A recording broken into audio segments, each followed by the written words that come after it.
Hello, Shook here. Just going to show you a quick way to take a tissue sample using a scalpel and a microscope slide and a cover slip. So in this particular activity today we'll be working with germinated peas.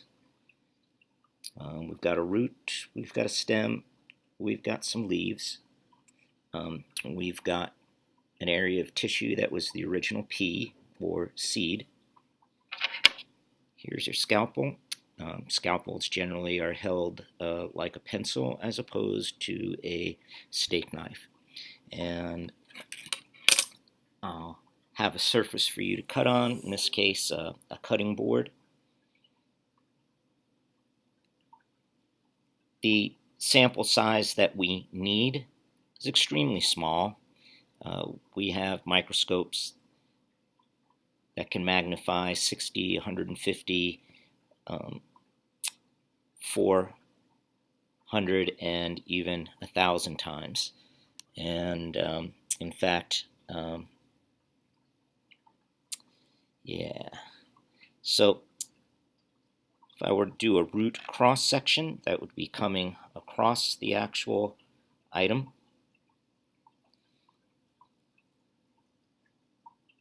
I'm trying to get as thin as possible a slice I can.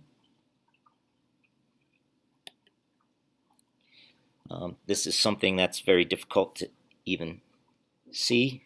I even had a bigger piece on my finger, stuck to my finger.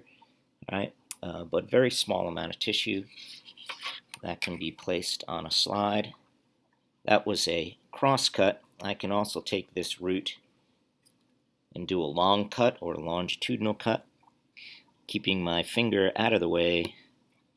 Again, trying to get as thin a slice as I can,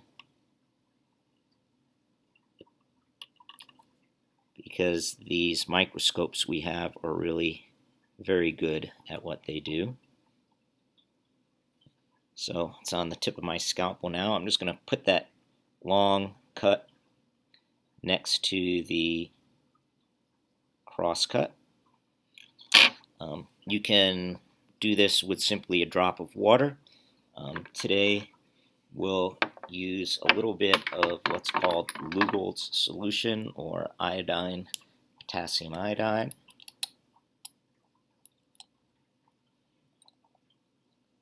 And just takes a drop, will be plenty for both samples. And then we have our plastic cover slip. Come down at a 45-degree angle, and that will get all the stain underneath. I'll apply at first some gentle pressure. Again, if you get serious about this stuff, there is lab equipment called a microtome and ways of preparing tissue so that you can get thin slices. We just really want you to get to look at these tissues for a very cheap price today. So that's how we set up our slide for viewing. Okay, so now I'm going to give you a few basics about the microscopes we use in our classes this year. We have some new microscopes, so treat them respectfully. I'm going to start out just taking a look at the stage right here where the performance occurs. This is a clip. I'll get around this way so you can see how my thumb makes that move. And you simply are going to take your slide, move it into here, and let that clip close upon it. Then what you can do is, underneath the stage we have some things that will manipulate that. There are these two knobs. This knob, the top one, will move the stage toward you or away from you, and the lower knob will give you some left to right movement on the slide in particular. So you manipulate that so that the item that you want to see is located over the top of the light source coming from the bottom up in through here. All right, so now we're located right over that light source. You will need to have the microscope plugged into an outlet. There will be two wires connected to the apparatus, one the power source and the other a USB cable that interfaces with your computer.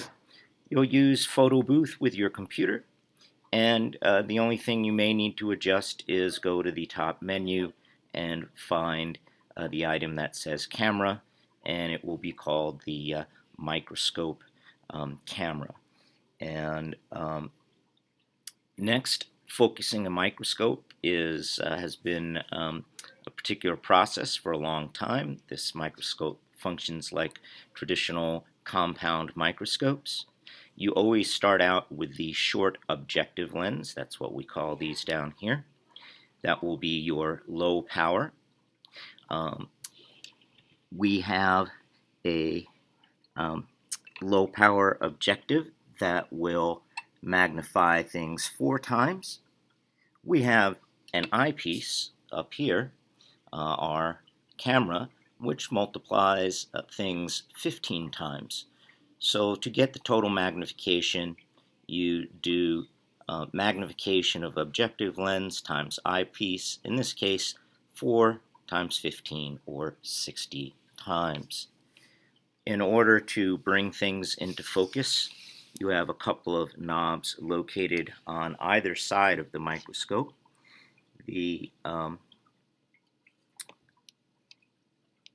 coarse adjustment is the larger of the two knobs. This is a knob within a knob. So coarse adjustment is done here, and what that will do is raise a significant amount the stage, and then you have a fine adjustment that can bring you into that last level of focus. Generally, one will get the microscope focused on low power.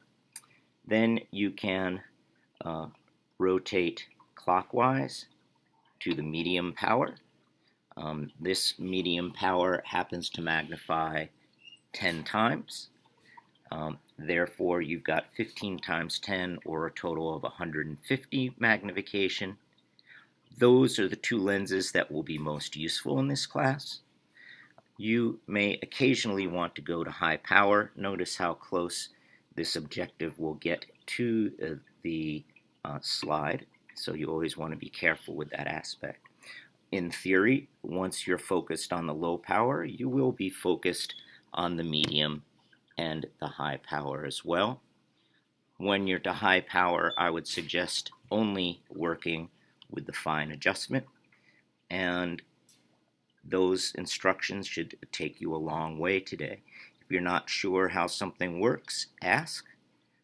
Always better to ask rather than to break.